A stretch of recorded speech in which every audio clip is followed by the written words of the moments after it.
Hello mga karabit. So welcome back sa ating YouTube channel dito sa Alpha Adventure. My name is JC. Okay, ngayon in this video, i-share ko sa inyo, i-update ko kayo tungkol doon sa treatment na ginagawa ko sa mga rabbit na may mange. Okay, so itong rabbit na to, meron siyang mange. M-A-N-G-E. Pwede nyo i-google yon, mange. Sanhi yun, mga sugat-sugat yan sa, usually lumalabas yung mange na yan sa gilid-gilid ng tenga, sa yung ilong niya, sa talampakan niya, yung apat niyang pose, talampakan niya. Yun, usually doon, sa gilid ng mata, meron din. Pero madalas nangyayari sa gilid ng tenga, kaya sa loob ng tenga. Okay? Tulad niyan. Dulot yan ng mga mites. Ano yan? Parasito yan. Parasito ng mga rabbit. So, ang solution dyan, bigyan mo siya ng antiparasitic na gamot. Pwedeng yung ini-injection, pwedeng yung pinapatak sa batok, pwedeng yung inihahalo sa inumin o sa pagkain. Okay? At meron pa akong extrang ginagawa para makatulong or mapabilis kahit papaano ang healing process niya. Okay? So, ngayon, kung sa nagdaang video ko, pinakita ko sa inyo na kapag may naiispatan tayong mga ganong rabbit na may mange, kahit hindi pa panahon, schedule o oras ng pagde-disinfect, paglilinis, kailangan oras mismo maglinis. Pero na lang kung hating gabi mo nakita, Ngayon, I am going to link you doon sa description. Sa description ng video na to, nandun yung link ng video na sinasabi ko para magka-idea kayo sa mga baguhan din, kagaya ko, sa pagra-rabbit, kung paano ako nagde-disinfect ng kulungan ng cage nilang ganito. Going back sa topic natin, close up ko na para magka-idea kayo kung ano yung tsura ng mange na yan.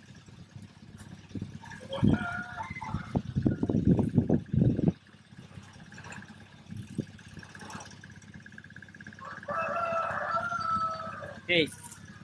Gusto ko lang idagdag na bago ko hinawakan ng mga rabbit na to, nag-alcohol muna ako. Nag-alcohol tayo. I'll go behind the camera, hindi papakita ko ito, i-close up ko. Nakikita nyo yung mga parang, yan, sugat na yan sa tenga. Sa ilong meron din to eh. Ayan. Sa talampakan. Mula-mula minsan yung talampakan niya, natatakpan lang nga lang ng balahibo. Ito, pakita natin. Ayan. Okay. Mange yan.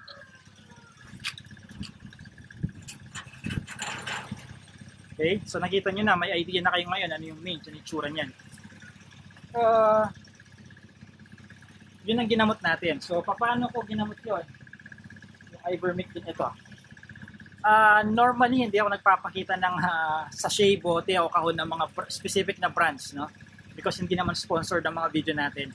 Pero this time, tulong ko na rin sa inyo, tulong ko na rin siguro sa manufacturer or more manufacturer na nito. Ito, ivermectin, ito yung gamit ko by Metrovet.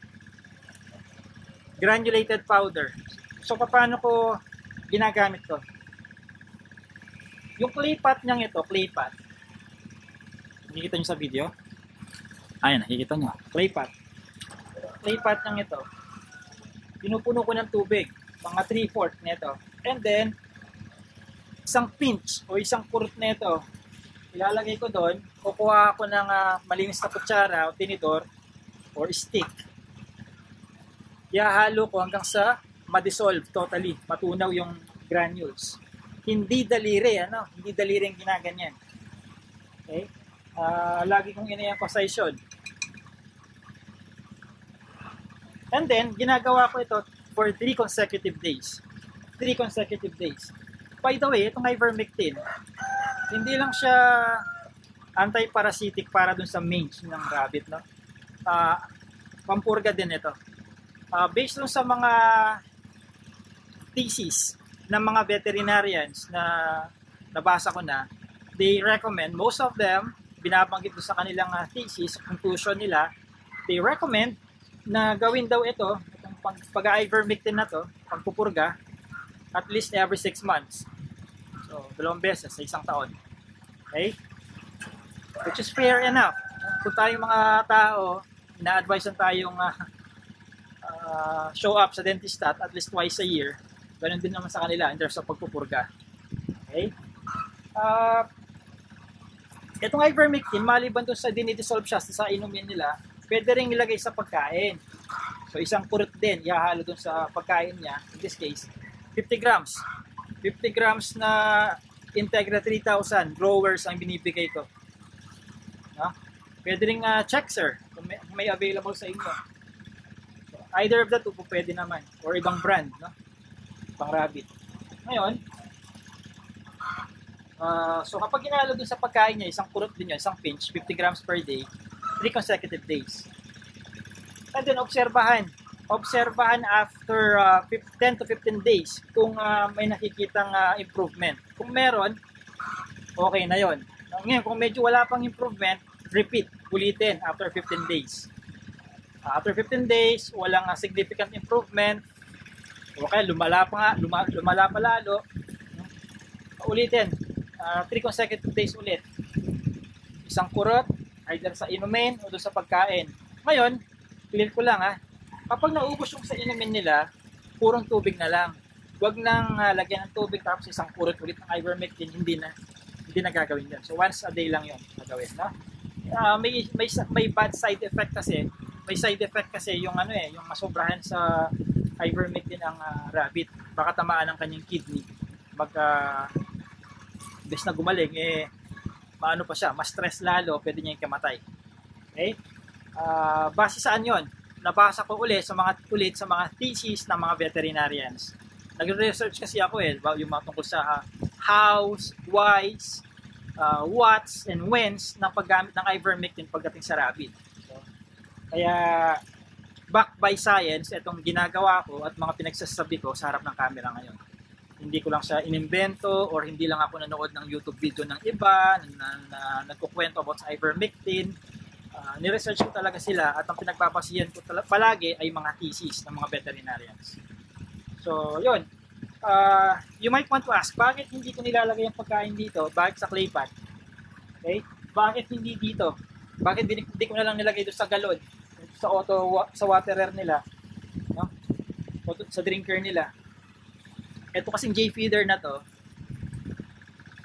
sinuwap ko lang to sa Rhode Island Red, itong cage na to. Itong J-feeder nga nila, may mga butas-butas dito. Drinil siguro to, binarena. Granular yung ivermectin. Pag ginihalo ko sa pagkain, sure ball yun, may nalalaglag. So para walang sayang, walang tapo, nilalagay ko doon sa clay pot. Okay? And based on my observation, mas magandang clay pot. Sa mga ipapagawa ko pang mga cages na ganito, rabbit cages, hindi na wala nang hose hindi na de-hose ang drinker nila, clay pot na lang. Bakit? Para kapag nilinis ko yung cage nila gamit ang blowtorch, may apoy para pati balahibo sunog. Hindi ko na iisipin to, hindi ko na tatanggalin mano-mano. Kahit naman tamaan ng blowtorch itong mga clay pot na to, hindi naman masusunog yan. Okay? So mas maano yun. Dagdag trabaho, pero at least mas madaling linisin. Itong J-feeder kasi na ito, based sa pagkakagawa niya, yung iba kasing J-feeder pwede mong itumbang ganyan para nalilinisan dito. Ito hindi siya natutumba So yung mga sumiksik na dumi dito, it takes time pa. Hindi naman ganun katagal, pero mas maganda kasi kung madaling linisin. So matatanggal na yan, wala na tong hose na yan, 2 clay pots na lang, and then mas magiging maluwang ipapagawa ko. No? Going back sa topic, mange. Ano itong nakikita nyo ito? Suka ba to? Tubig? Or langis to? Ng virgin coconut oil. Ngayon, yung virgin coconut oil na to, naglagay ako ng kaunti dito sa isa pang takip. Ipinahid ko sa lahat ng parte niya na nakikitaan ko ng mange. Gilid ng tenga, nguso, talampakan. Yun. Yung tatlong parte yun. Nilagay ko dito, hindi doon, hindi ko siya ginaganon, tapos pahid, and then ganun ulit. Pag ginanon ko yun, pumapasok ulit yung bacteria sa loob. So, contaminated ito. So, ibubuhos lang natin doon. Pag naubos, refill. Yung tama lang, yung sakto lang na maubos. No? Napantayin nyo lang. So, yun ang ginagawa ko. Doon sa infected, sa may mange. Yung iba, ivermectin lang. Hindi na kailangan na ito. So mahalaga, meron din kayong virgin coconut oil. Ano? Ito, ita-transfer ko to sa mga sa lalagyan ng mga boting ganyan. Tapos, nandito kasi mga paraphernalia ko sa farm. So, mga pang-injection, gamot, alcohol, gloves, etc. Dito sa toolbox ko, may sarili akong toolbox. Okay? Mga gamit, mga gamot, nandyan.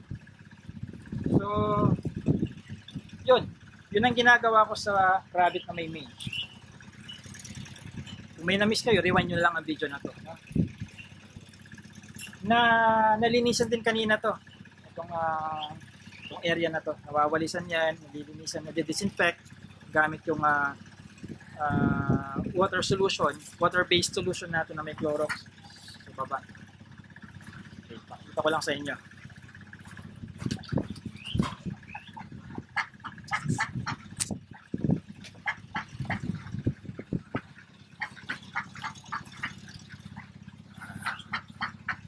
Yan yung clay pot nila. So pag na-refill yan, pag naubos yan, nire-refill na lang, tubig na lang.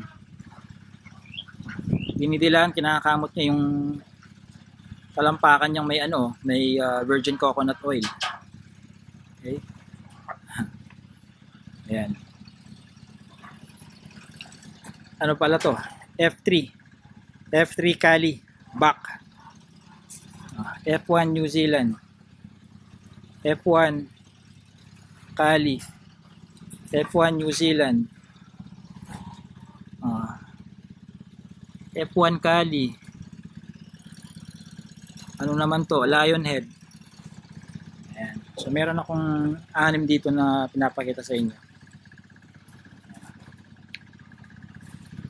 May clay pot silang lahat. Actually may mga purpose ako dito eh.